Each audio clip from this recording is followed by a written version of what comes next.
Okay, so here's another video on Dungeon and Crusade Chronicles. I like to show you a little bit of what I've been working on lately.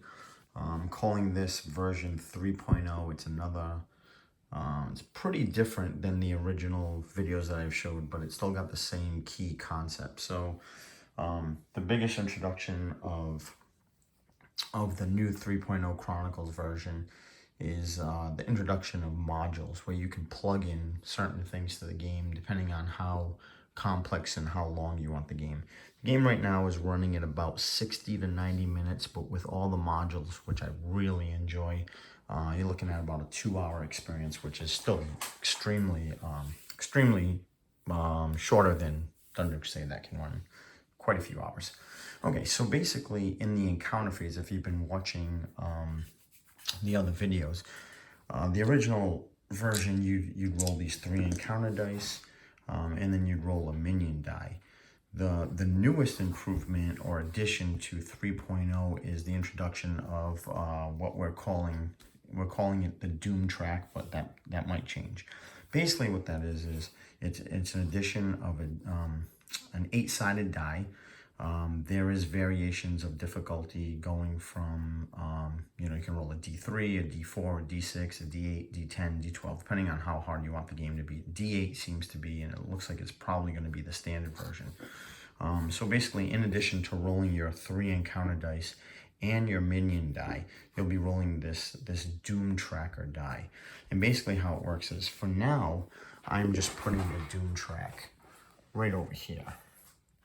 And this is what I'm using it as the minion population track. But I know Roger's working on an actual track that you can print out and then use. And basically, the 8 would be the D8, and then you're gonna roll the D8. And then if you roll anything in 8, well, actually in this case, if you rolled anything, if you rolled an 8 or higher, then the Doom track would hit. And what happens is you actually take the terror level would increase by 1.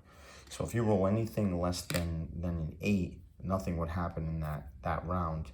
And then once you roll it and it's not an 8 or higher, it actually gets decreased to a 7.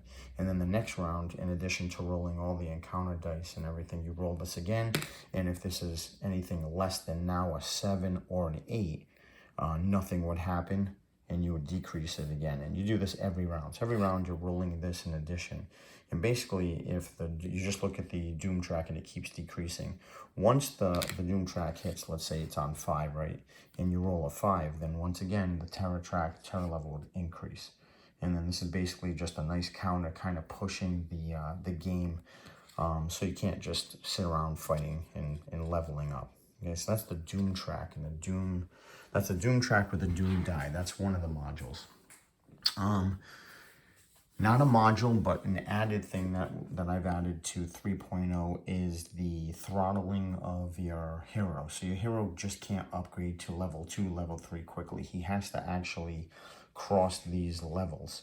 So in the standard version of the game, you have to get to level 5 to be able to unlock a hero upgrade, to upgrade your hero to level 2, even if you have 4 life forces. So once you get here, and then you get to 5, you collect this. It can be any token, and that just reminds you that now you can upgrade your hero to level 2. And then once you get to terror level 9, you collect your second token, and then you can upgrade your hero to level 3. And that's just a way to throttle the game, so you don't just sit there. I found that a very good strategy in the game is just to level up your hero really quick in the game with life force points, and it was kind of breaking the game. So that's another addition to 3.0. Okay, so let's talk about another module. Very, very easy module, which is one that I would always play with, is in addition to your Doom die that you roll, your encounter dice, and your minion die, you're going to roll another D6, okay? And this D6 is very easy. You roll it, so on your turn, you literally roll all these dice, okay? There's your Doom tracker die, there's your minion die, and those are the encounters. This die can be any color. I'm using this fuchsia purple looking one. Very simple. If it ends up being a 6, you increase what's now the Guardian tracker, okay? So over here, I'm using this right here, but it starts at 15. and then just pretend it's going to be like 1, 2, 3, 4, 5. So you start at like 1, and then whenever a 6 comes out, it has to be an exact 6. Can't be anything else. If this die is rolled and it rolls a 6, then all you do is very simply move this up 1.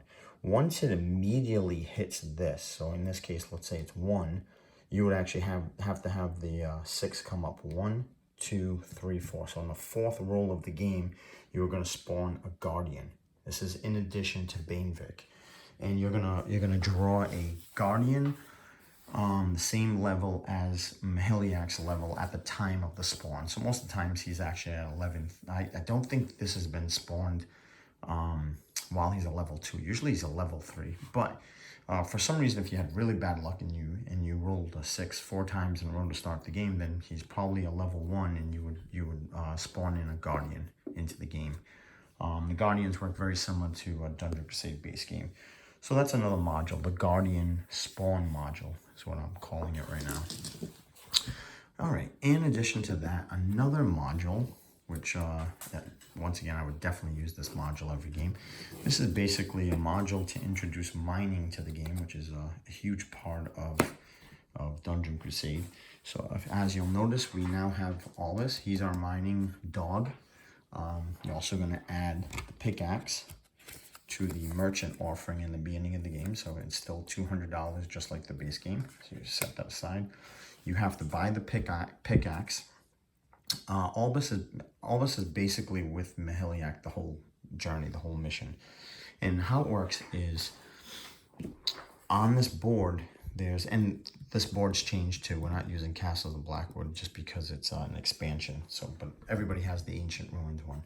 But on this board, when Mahiliak gets to this mining spot, okay, his turn will end. So he gets here, he ends his turn, does the whole thing again, the whole round. Then when it's his turn again, he moves out of the space. Once he moves away from the space, you're gonna take Albus, you're gonna place him on the mining icon. And then let's say Mahiliak ends there. The turn is over. You're still not doing anything. Then you start the whole encounter phase again, the dice drafting, the whole 9 yards, okay? When you start your action phase again, instead of moving or doing any action, you're gonna take the mining action because all this is already on the actual mine. And how that works is you take your Doom die and you're gonna take your mining deck. And then you're gonna take, just like the base game, a D3. You take a D3, you take your Doom die, and you take this mining deck, which is pretty much all of the mining cards, all the colors. There's 2 versions for every color. There's like 5 pebbles. And then Zoltanite, the white one that you need, there's a bunch. There's like 3 of them. Yeah, there's 3 Zoltanites and then 3 Moonstones, but it'll be in the directions. Basically, first time you mine, you get to mine, so you roll and then you draw. So I rolled a 2, you draw 2 cards. Okay, these are cards, so let's do that so you can see it a little better. All right, so my glare is kind of nasty. Let's try to do this. All right, sorry. So I drew 2 cards. Now, if I want to press my luck, what I'm gonna do is to be able to advance again. So the first time you mine, you don't have to roll the Doom die, but if you wanna continue to mine, which you're gonna wanna do that, you're gonna roll the Doom die. And the Doom die is gonna be exactly the way it is, the way you do it in the encounter phase. You roll the Doom die, and in this case it's a 1, you would go to your Doom tracker. Doom tracker is at 5, so you move it down to 4, and you come back here, and then since you roll that, so now you're gonna roll this die again. Okay, that was a 2, you draw 2 more mining cards. There's Ultimate again. All right, cool. Now you just got Jade. Okay, now you're gonna decide, do you want to keep going? Do you want to, if you do, like I said, most of the times you're gonna want to do it because at the end of the mining action, your turn is over. Usually you go in there thinking you're gonna be rolling this Doom die a few times. Take the Doom die again, roll it, okay. Doom die was a 2, well, we're rolling really good. So you come back here, it's at 4, nope, nothing hit yet, so you're 3. Notice there's no 2 or 1, there's like an invisible 2 and invisible 1. So this is, once again, this is just a temporary track. So now it's on 3. Do I wanna push my luck and keep going? Yep, okay. I mean, well, I'm sorry. I rolled the Doom die. Once you roll the Doom die, you roll the actual mining dice to get. Now, all right, it's cool. All right, awesome. I got low light. Okay, so now you look. Now, do I want to mine more? If I do in the beginning of it, except the first time. The first time you get a free dice roll. Yep, I'm gonna keep going.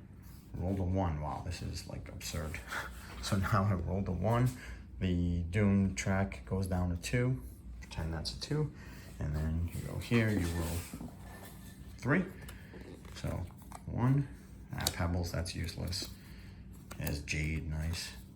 All right, cool, ruby stone. So in this case, let's say I don't want to mine anymore. I'm like, no, I've kind of pushed my leg far enough. I'm gonna be careful. Okay, so I'm gonna take all of these cards, all these mining cards, and I'll take them and I'll put them on all this as card, and that's it. And the turn ends.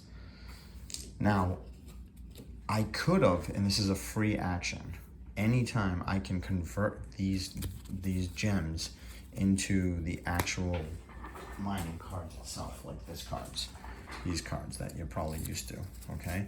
I can do that anytime. I can't do it during a battle, but basically the beginning of my turn, I can do it anytime I want.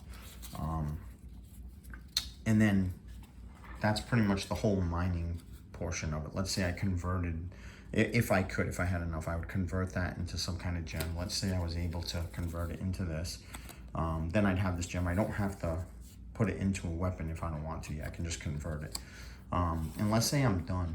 Well, before you actually give this weapon and convert it into a weapon or anything like that, once you actually do this, you still have to have, Albus has to actually take an action and meet Maheliak. And he's gonna roll a d6, so you'd still do the encounter phase, dice draft, all that fun stuff, and then you would actually take this die for instead of Maheliak moving, you would move Albus. So I'd move him, roll a d6, not a d3, and then I'm sorry, you'd roll a d3, but he is also +6. So you rolled that, so he's a 6. So he had 9 movement. So in this case, obviously he's really close. But let's say he was further away. As an action, I would have Albus move all the way over here, move him. Albus would, in essence, give Maheliak these cards, and then Maheliak can convert them whenever he wants. And then Albus will come off the board and come back here, and that's pretty much it. When that happens, you take one of your tokens, and this is not a mining site, and you block it. Once he leaves, the mining site's dead. On this board, there's another mining site over here. I don't think that's really pertinent. I think at that point, you probably wouldn't be using it again, but you can. You would get Maheliak eventually would come over here, end his turn, then move out of this turn, and then Albus would sit over there. He's still not mining, and then you take another action, and then on the next action, then you start doing the mining action again. Okay, so there'll be rules on this. That's kind of just a quick overview of mining. I've been testing it quite a bit. I think it's really fun. It seems like it's one of those modules that it's available. You don't use it every time, but it's there, and it's a cool little piece, and that's kind of how I wanted to design it too. Something that's there that you can do, but not something that you have to do. All right, and then the other main module of the game is the hero skill monster board. It's this big board right here, and it's really just a tech tree. And I'll go into detail and make a video on this one because this one's a little bit more complicated, but in essence, it's not that big of a deal. It's basically, let's say you kill a monster, right? You're gonna look at these monsters. It can be a champion monster, a guardian, anything. And you look at his tree, a little circle over here. And there's like 5 of them in the game. And this is the undead trait. So if you collect him and you trade him in, he's undead, you would go up here to the undead portion, which is right there, and you trade him in, and you'd move it like a token and put him on there, and you'd get 100 gold. And then you keep moving up the tag. It's pretty straightforward. The 1 dot means it's 1 card. If it's 2 dots, it means 2 cards. You can trade any 2 cards of any trait will equal 1 trait. So you can trade 2, like an undead and a mythical, and use it as a demonic piece. So if you had 2 beasts, you can trade 2 of those cards in. When I say trade, you're really just discarding it. I'll do a piece just on that, but that's about what I've been working on. Thanks for watching.